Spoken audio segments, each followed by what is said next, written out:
Buen día, soy Diego Ardura, profesor en el Departamento de Métodos de Investigación y Diagnóstico en Educación 1 de la UNED, y vamos a continuar con nuestra aplicación de la teoría clásica de los test para abordar dos aspectos diferentes del análisis de ítems. En concreto serán la validez y la fiabilidad de los mismos.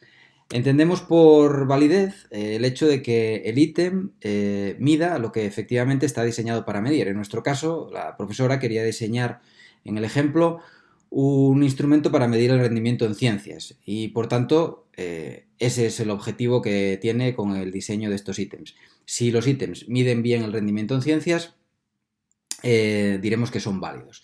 ¿Cómo podemos cuantificar esto? Pues vamos a acudir a la comparación con un criterio externo, como es la prueba PISA de ciencias. Es una prueba estandarizada y válida, bien planteada, que nos va a servir para, de alguna manera, comparar los resultados de los sujetos en los distintos ítems con ese criterio externo.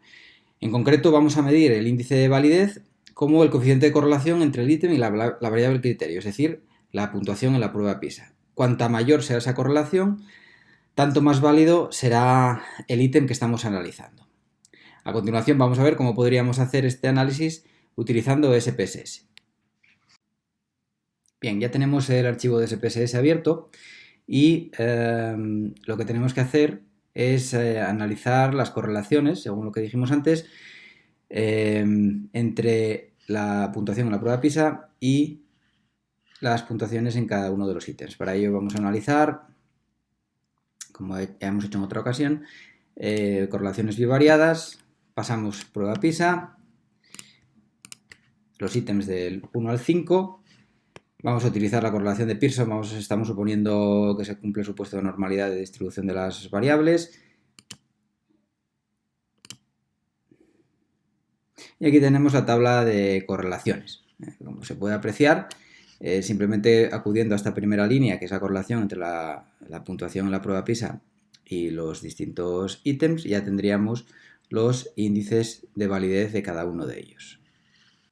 Una vez realizado el análisis con SPSS, ya tenemos en esta tabla recogidos los índices de validez de cada uno de los ítems. Como vemos, el índice de validez más alto es el del ítem 1, es el ítem que mejor estaría midiendo el nivel en ciencias, y el peor es el ítem 2, con un índice de validez de 0,209, que pues sería bajo, al menos en comparación con los demás. A continuación vamos a trabajar, por último, en cuanto a la aplicación de la teoría clásica de los test, el tema de la fiabilidad de los ítems. La fiabilidad está relacionada con la precisión. Cuando nosotros llevamos a cabo una medida, cuando utilizamos un instrumento, evidentemente vamos a cometer errores. En toda medida lleva asociada la presencia de los errores, pero cuanto menores sean, más fiable será el instrumento. Por tanto, esa medida de la precisión, que es la fiabilidad, resulta particularmente importante para caracterizar el funcionamiento de los instrumentos de medida en educación. Para medir la fiabilidad de los ítems vamos a utilizar lo que se llama el índice de fiabilidad de cada ítem, que se define como el producto de la desviación típica de cada ítem por el índice de discriminación. Nosotros el índice de discriminación ya lo habíamos calculado anteriormente en un vídeo tutorial anterior, y por tanto, para calcular el índice de fiabilidad, lo único que necesitaremos es calcular la desviación típica de cada ítem, y esto vamos a ver ahora cómo podemos hacerlo con SPSS. Aquí tenemos de nuevo el archivo de SPSS y lo que tendremos que hacer ahora es calcular las desviaciones típicas de estas 5 variables. Para ello, muy sencillo, es un análisis descriptivos, pasamos los ítems que queremos analizar. En opciones vemos que ya está seleccionada la desviación estándar o desviación típica, que es lo que queremos calcular, con lo cual vamos a aceptar.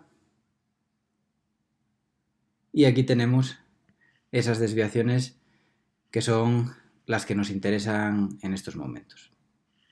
Bien, ya tenemos recogidas en esta tabla las desviaciones típicas que acabamos de calcular con SPSS de cada uno de los ítems, recuperamos el índice de discriminación que habíamos calculado anteriormente y simplemente multiplicando estos dos números ya llegamos a lo que llamamos el índice de fiabilidad. Como se puede apreciar, tenemos un ítem que es el 5, que sería el más fiable, el más preciso en cuanto a la medida, y un ítem que tiene una fiabilidad extremadamente baja, 0 en concreto, que es el ítem 2. Por lo tanto, deberíamos cuestionarnos la presencia de este ítem, por ejemplo, en nuestra prueba objetiva.